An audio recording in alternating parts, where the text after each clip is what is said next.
مسلم سے عمومی شعبان کی فضیلتیں بیان ہو چکی.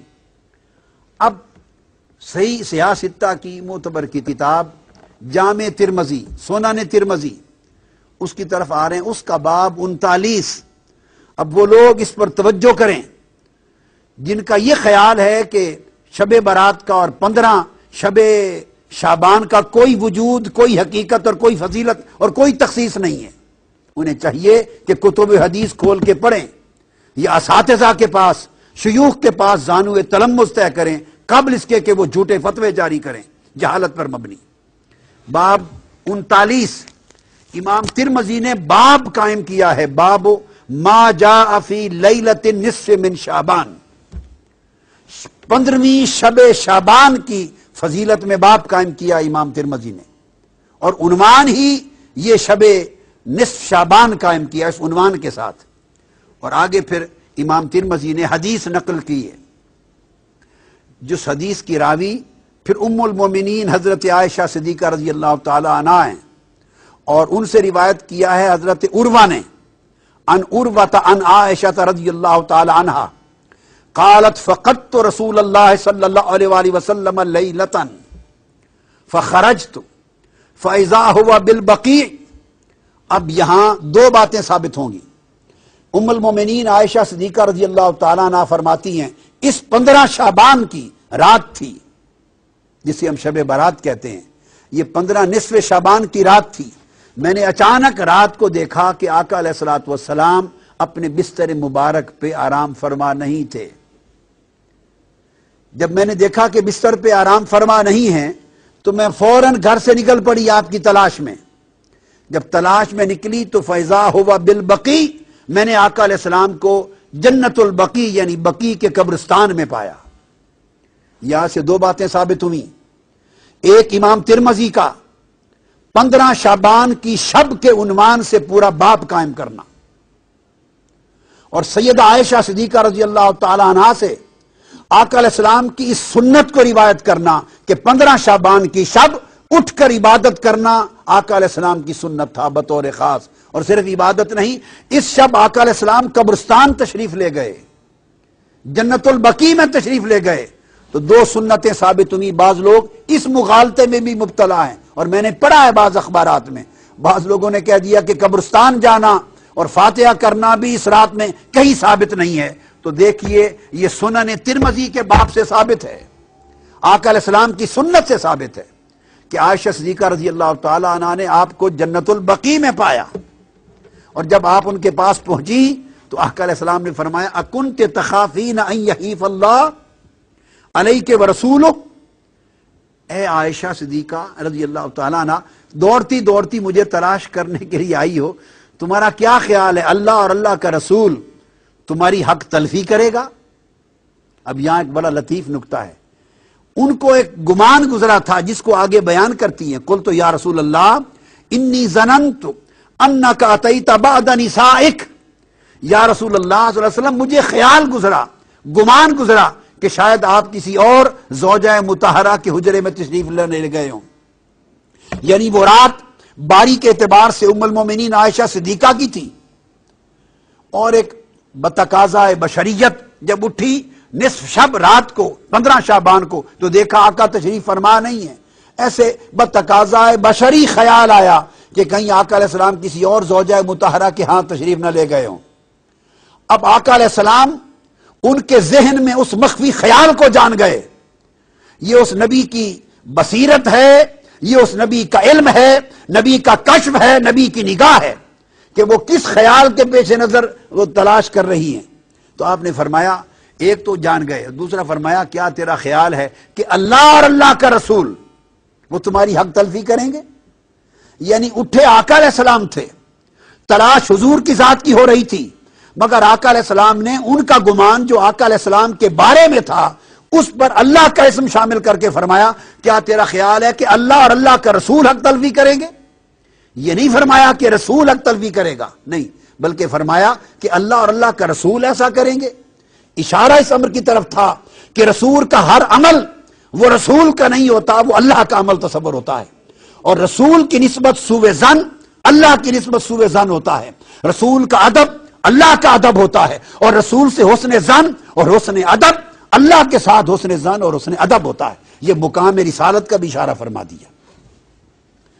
انہوں نے جب عرض کیا یا رسول اللہ مجھے یہ گمان گزرا کہ شاید آپ کسی زوجہ مطہرہ کے ہاں تشریف نہ لے گئے ہوں، تو اس پر آقا علیہ السلام نے فرمایا نہیں، بات یہ ہے عائشہ، فقال ان اللہ عز وجل ينزل لیلۃ النصف من شعبان، کہ جب شعبان کی 15ویں کی رات آتی ہے تو اللہ تبارک و تعالی الی السماء الدنیا، آسمان دنیا کی طرف ایک خاص شان کے ساتھ نازل ہو جاتا ہے۔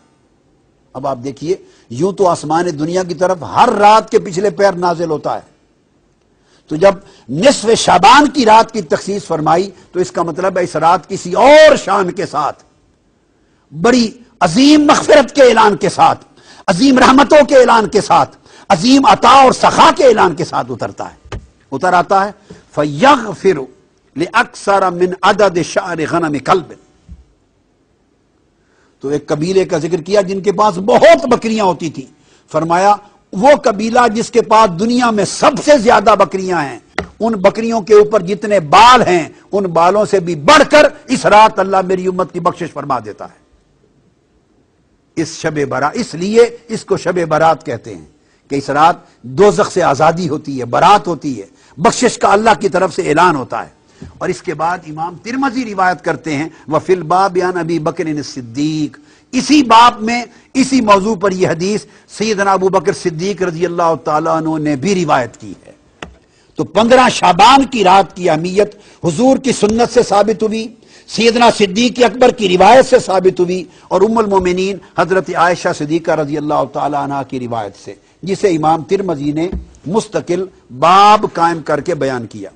اب آپ دیکھیے کون کون سے ائمہ حدیث تھے جنہوں نے شب برات 15 شب شعبان کے باب قائم نہیں کیے۔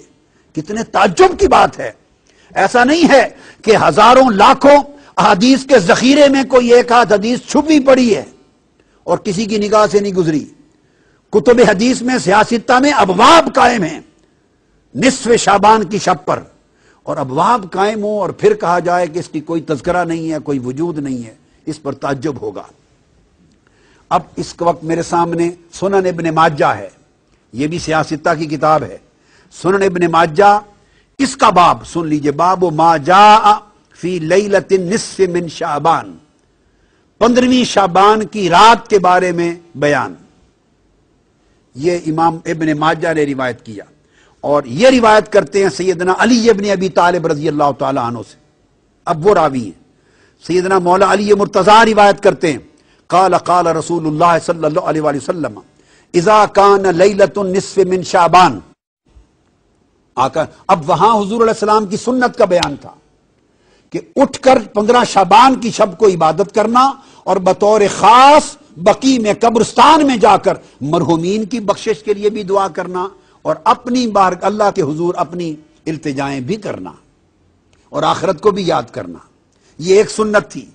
اسی سنت کے تحت اس شب مسلمانوں کی بھاری اکثریت قبرستان جا کے فاتحہ خوانی کرتے اور اپنی آخرت اور موت کو یاد کرتے ہیں، یہ آقا علیہ السلام کی سنت ہے۔ اب اس کے بعد سیدنا مولا علی المرتضیٰ عن علی ابن ابی طالب رضی اللہ تعالیٰ عنہ، آقا علیہ السلام نے فرمایا کہ جب شعبان کی 15ویں رات آتی ہے تو آقا فرمایا فقوموا لیلہا وصوموا نہارہا، جب 15ویں شعبان کی شب آئے، شب برات، تو لوگوں اس رات قیام کیا کرو، نوافل پڑھا کرو، عبادت کیا کرو، اور اس کے دن کو یعنی 15ویں شعبان کے دن کو روزہ رکھا کرو۔ کیوں؟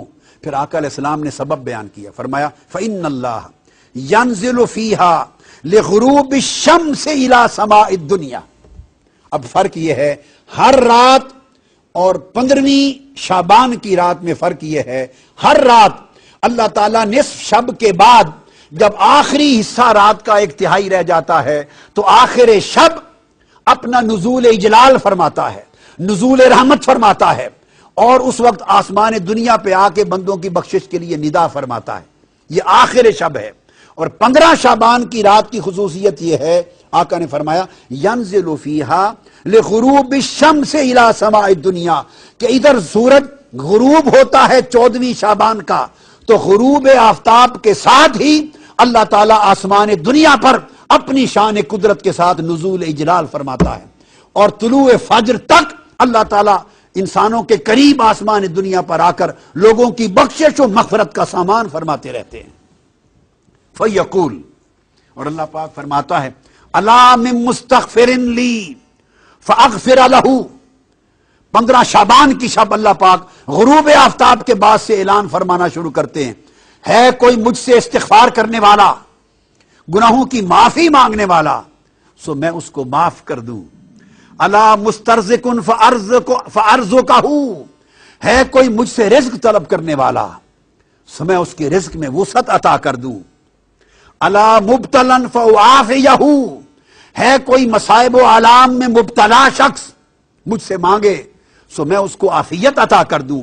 الا قضا، ہے کوئی ایسا شخص، ہے کوئی ایسا شخص، یہ کہہ کے اللہ پاک اعلان فرماتا رہتا ہے اور اپنی عطا اور سخا کے دامن کو پھیلاتا رہتا ہے حتیٰ یطلع الفجر، حتیٰ کہ فجر طلوع ہو جاتی۔ یہ امام ابن ماجہ نے باب قائم کیا۔ جب ایک امام حدیث کا ایک باب سن لیں، صرف ایک حدیث وارد نہیں کرتا، اس پر باب قائم کرتا ہے، اور باب قائم کر کے کئی حدیثیں اس کے تابع لاتا ہے، تو اس سے ایک بات اسٹیبلشڈ ہے جس میں کوئی شک نہیں کہ یہ اس نے محض اپنی کتاب حدیث میں ایک باب قائم نہیں کیا، بلکہ یہ ان امام ابن ماجہ کا عقیدہ تھا، یہ امام نسائی کا عقیدہ تھا، امام ترمذی کا عقیدہ تھا، یہ ائمہ حدیث کے عقائد میں شامل تھا۔ وہ اس رات کو اہتمام کرتے تھے، مناتے تھے، اختصاص کے ساتھ عبادتیں کرتے تھے، تبھی تو انہوں نے حدیث کو چلتے چلتے کسی باب میں ذکر نہیں کیا بلکہ باقاعدہ باب قائم کر دیے۔ پھر اس کے بعد انہوں نے اگلی حدیث حضرت عائشہ صدیقہ رضی اللہ تعالیٰ عنہ سے روایت کی امام ابن ماجہ نے، اور یہ وہی حدیث ہے جو میں امام ترمذی کی روایت سے سنن ترمذی سے بیان کر چکا ہوں، اور اس میں وہ فرماتی ہیں ذات فقدت النبی ذات لیلۃ فخرجت اطلبہ فاذا هو بالبقیع رافع رأسہ الی السماء۔ یہ لفظ مختلف آئے ہیں۔ فرمایا کہ میں نے 15 شعبان کی رات آقا علیہ السلام کو جب بستر پہ نہ دیکھا، نکل پڑی تو میں نے جنت البقیع میں قبرستان میں دیکھا تو آقا علیہ السلام سر انور آسمان کی طرف اٹھائے ہوئے تھے، اور پھر اس کے بعد وہی کلمات ہیں یا عائشہ اکنت تخافین ان یحیف اللہ علیک ورسولہ، وہی کلمات فرمائے، اور اس کے جواب میں آقا علیہ السلام نے فرمایا ان اللہ تعالی ینزل لیلۃ النصف من شعبان الی السماء الدنیا فیغفر لاکثر من عدد شعر غنم کلب۔ تو آقا علیہ السلام نے اسی طرح فرمایا کہ اتنی کثرت کے ساتھ اس رات اللہ تعالیٰ آسمان دنیا پہ آ کے میری امت کے لوگوں کی بخشش فرماتا ہے۔ اس کے بعد امام